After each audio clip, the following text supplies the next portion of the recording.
like, I know the reasons behind the wardrobes and whatnot. Oh, okay. But it just seems like tradition. I don't like acting on tradition. Oh, you mean like liturgical garb? Yeah, that doesn't have to be there. Um, I'll respond to that. And actually, I'll just talk about the liturgy. So one of the things that's more unique, you might have some high church Anglicans, but like the Eastern Orthodox and the Roman Catholic, the entire cathedral or the churches are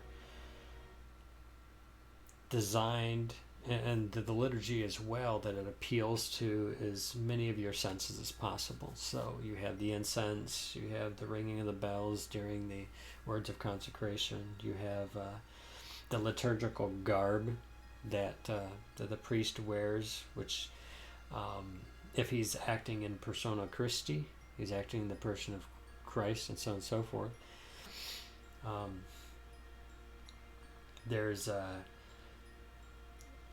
wearing clothes that signify his role and what's going on in the mass. So the theology of the mass, all right, kind of just bleeds out of everything.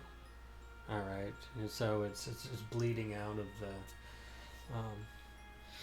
the stained glass windows, the statues, the iconography, the smells, bells, and everything. So the theology of the Mass is going to just be symbolized and be represented in everything that you could possibly see and experience, from the Gregorian chant, the Latin, just everything that has to do with it is going to be the theology of the Mass bleeding out of everything. So one could say that these are just ways in which theology is being expressed. So it's even difficult for me to say, well, we should just get rid of it, or it shouldn't be there, because then all we're doing is limiting ways in which the theology can express itself to us. Which is why I like all the trappings, so to speak, because I want the crucifix. I want to see Jesus on that cross, right? I want everything in there to just draw my senses to a reality beyond what we're presently experiencing.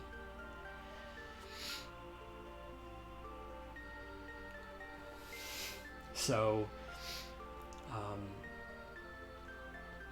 when I began thinking of it in terms of everything being a channel through which the theology of the Mass is being expressed and communicated, I wanted more, not less. I wanted more.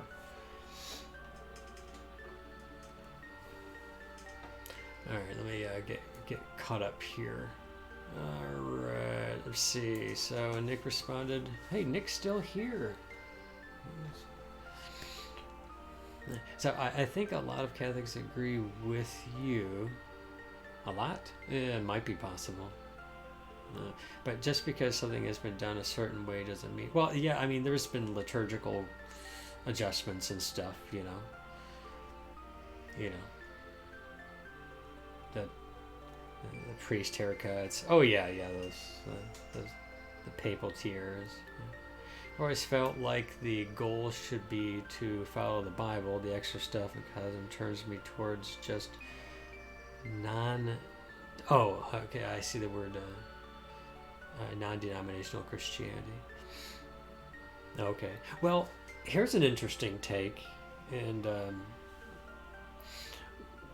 if you look at the book of Revelation, okay, we see depictions of Christian worship around the altar, right? So you have the elders, you got angels with incense bowls, it's the prayers of the saints and everything, right? And you have all of these images of heavenly worship, right? You have a lamb that appears as though slain. You have an altar under which you have there's depictions of altars, of white robes, of candles, of incense, and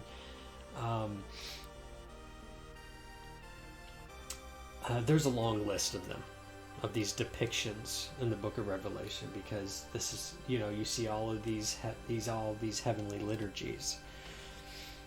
Where you got the Old Testament saints, New Testament saints, you got angels everywhere, you got singing, holy, holy, holy is the God Almighty, which we actually sing in the Mass, right? That the holy, holy, holy, that's in the Mass, because we are participating in the heavenly liturgy that is depicted in the Book of Revelation.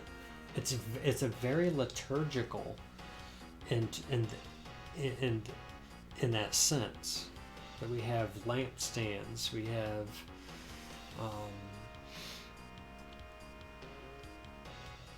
that's all I can remember at the moment, but yeah,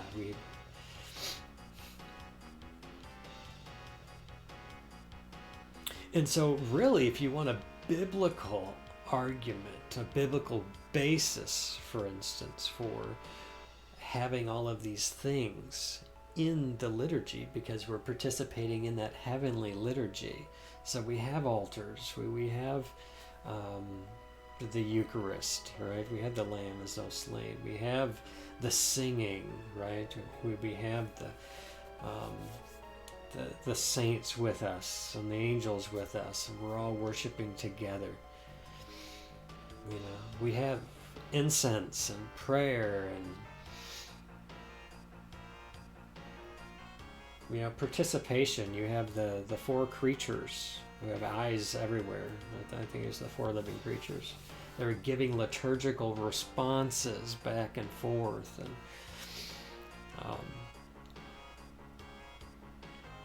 there's it. So there's a real strong argument to be made, not only from there, but to look at how the early Christians worshiped. Because if you're looking to the New Testament to serve as the be-all and end-all of liturgy, liturgy is lived. Liturgy comes from I think it's a Latin word that means the work of the people. I could be misremembering this.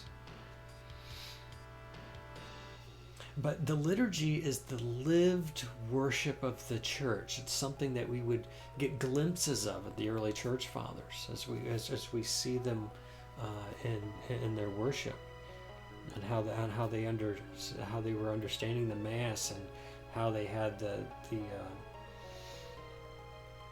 how they had the Word and Sacraments. You had part of the Mass with the readings, and then you had the part of the Mass with the Eucharist and all of that stuff. And the Eucharist itself, wrapped up in this theology, this Lamb as though slain, actually comes to us in the Eucharist, and we're receiving Christ from that altar on which it's offered to God, right? Because the sacrifice of Christ wasn't just dead on the cross, but that sacrifice is made alive. There's continuity between the sacrifice of the cross and the resurrected Christ. Christ still is, even to this day, that same sacrifice that bled on the altar of the cross, so to speak. And then when Christ ascends and he enters into heavenly glory and enters into the heavenly tabernacle,